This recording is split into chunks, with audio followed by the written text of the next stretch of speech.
الله الذي يرسل الرياح فتثير سحابا فيبسطه في السماء كيف يشاء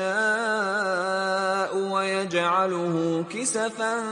فترى الودق يخرج من خلاله فإذا أصاب به من يشاء من عباده إذا هم يستبشرون